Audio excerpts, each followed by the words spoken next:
Coming up on the Joe Rossano Show, anti-Israel sentiment isn't just political anymore. It's generational. Young adults see the U.S.-Israel special relationship as one of those untouchable topics. So naturally, they're touching it. They're questioning it. They're pushing back, and a lot of it comes from basic humanitarian instincts. Are you ready for facts? Unfiltered, unbiased, uncensored. The Joe Rossano Show is next. Welcome to the Joe Rossano Show. Hi, I am Joe Rossano, where we deal with facts. We don't do fake news. We don't do conspiracies. Let's rock. Tonight, we're diving into a topic a lot of people are scared to touch. That's exactly why we're going there. Let's start with a word you've probably heard your whole life, Judeo-Christian. Most people think it's ancient. It's not. The term actually showed up in the 19th century, originally used to describe Jewish converts to Christianity. It didn't become a big part of an American identity until after World War II, when politicians and cultural leaders used it to push unity and push back on anti-Semitism and anti-Catholic sentiment.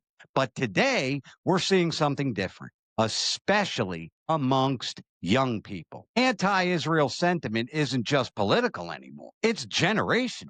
Young adults see the U.S.-Israel special relationship as one of those untouchable topics. So naturally, they're touching it. They're questioning it. They're pushing back, and a lot of it comes from basic humanitarian instincts. Because the war in Gaza has killed over 70,000 Palestinians, with nearly half of them women and children. You don't need to be a geopolitical strategist for that to hit you in the gut. Now, here's the irony. China and Russia, horrific regimes, but Americans don't feel the same urgency or anger towards them because they aren't extracting billions from the U.S. Treasury. Right now, the biggest influence operations in Washington come from Israel and Ukraine. Money talks, and it also buys silence. Meanwhile, if you criticize Israel even slightly, you're slapped with the label anti-Semite, as if the world is binary, as if saying I disagree with Israeli policy automatically means I hate Jews. It's nonsense. The world is an either or. You can criticize a government without condemning an entire people. And then there's Netanyahu, who doesn't seem to see Trump as a threat at all. Remember, Trump called for a ceasefire in Gaza right after taking office in January 2025. But then in March, Netanyahu launched a surprise attack on the Gaza Strip. Ceasefire on October 10th. Bombing resumed on October 19th, another reaffirmation, and more strikes again on the 28th. Yet somehow, despite all that, Trump remains forgiving, at least when Israel's involved. Meanwhile, the UN Commission of Inquiry concluded that 4 out of the 5 acts of genocide have been committed. The International Criminal Court took action, issuing warrants for Israeli leaders. And what did the U.S. do? On February 6, 2025, Trump signed an executive order sanctioning the ICC. By June, the U.S. sanctioned ICC judges, then UN investigators, then even more prosecutors. Every time the ICC moves forward, the U.S. slaps them with sanctions. It's like a reflex. And now, the Israeli government wants to go even further. They want to censor speech. Let's ask Candace Owens, who has the #1 podcast in the world, her. Bibi Netanyahu is now hosting an on-camera meeting with American social media influencers to talk about how they are going to shape U.S. opinion. I honestly, with my eyes, I was going, this can't be real. Like, they're not even hiding it anymore, right? It's like, first it was a conspiracy theory. Now it's like, here's what we're going to do. So with Charlie's assassination and with the kind of trajectory that we see with like Candace Owens and Tucker Carlson, I guess I'm curious about what's another game plan if we lose evangelical support for the state of Israel? What's our backup plan to be strong, like outside of the diaspora? The woke right. And he said, I call it the woke Reich. That's a brilliant. A lot of this is done with money. Money of NGOs, vast. Money of governments, vaster. Okay? We have to fight back. We're going to have to use the tools of battle. You know, the weapons change over time. And the most important ones are in social media.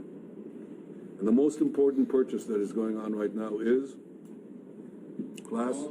Followers. TikTok.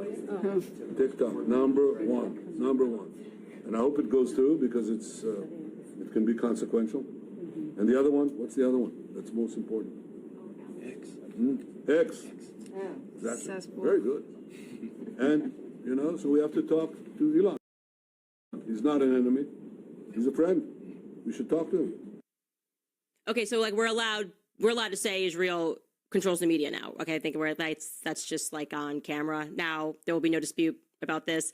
The fact that you have a foreign leader, it's incredible. You have a foreign leader who is sitting up there saying that he wants his agents, he needs the deal to go through, which, by the way, let's call out Donald Trump right now. Okay, all of the acting. We don't want China. We don't want China to own TikTok, and I'm worried about your data. No, you wanted to hand it over to your Zionist friends. Okay, it was all a mirage. Opinion. This is the moment where Americans need to decide, are we allowed to talk about U.S.-Israeli policy honestly, or is it the one subject we're supposed to treat as an untouchable? Because if democracy can't talk about its foreign alliances, it stops being much of a democracy at all. Of the day, rant of the day. Men aren't what they used to be. And I'm a prime example in my own household where I have come up short as a man. And that's right, as a man. Anybody wants to come at me with, well, men and women are the same. No, they're not. I'm supposed to be a little tougher than I am. And let me tell you where I'm coming from.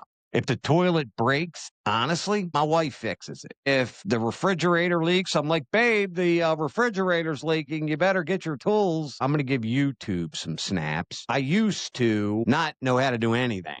And now YouTube videos have made me a lot better at being a man. I can fix things here and there, watching a YouTube video, hitting pause about 15 times. Being a son of a late retired steel worker, you would figure I would know how to do everything. I don't, for this reason. Rest in peace, Dad. I love you more than anything. You were a phenomenal man. You were a wonderful man. But this is what my father would do. Every time I picked up a tool, my father would say, put that down. You're going to break something. Thanks, Dad. Now I get ripped off every time something breaks around my house or my wife has to fix it. Or I got to use YouTube and press pause 15 times before I figure out exactly what it is that I'm doing. I think I used to have a screwdriver laying around here somewhere, but it might be a hammer because I wasn't sure which was which. So at the end of the day, I think I need to man up even more than I have been. When my wife and I would get into arguments, anybody out there who's married, please comment.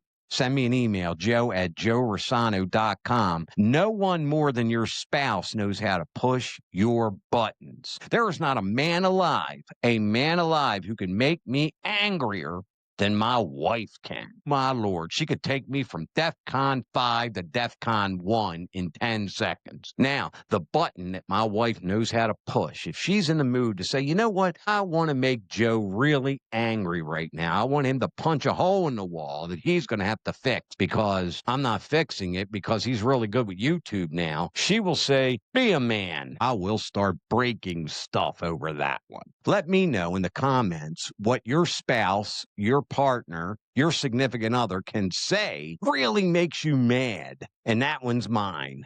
We get into an argument and things are just going normal. I don't appreciate this. I don't appreciate that. I'd rather you didn't do this. I'd rather you didn't do that.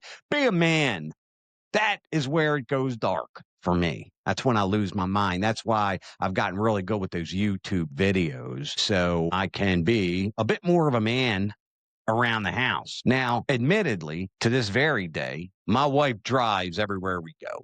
We take a selfie, like, if we're going on vacation to Rossano's or going to the beach, my wife's in the driver's seat. Hey, it is what it is. I mean, that is our dynamic, and it seems to work. Now, my wife were here, she'd tell you she is a control freak. My wife is a control freak. I will, pull a napkin out, and she'll have to touch it.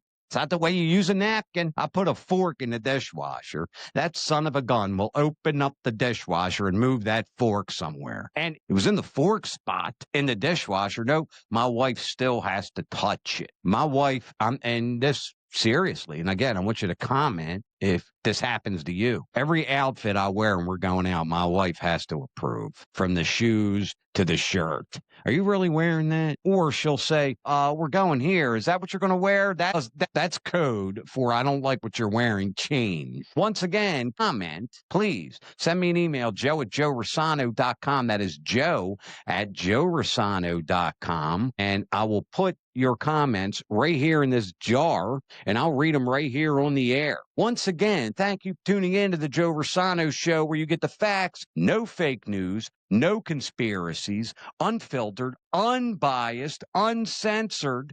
God bless you, my dearest friends and fellow Americans. Don't forget to adopt a pet, and we'll see you next time. Thank you for watching. Don't forget to subscribe and click the notification bell for all the latest episodes of The Joe Rossano Show.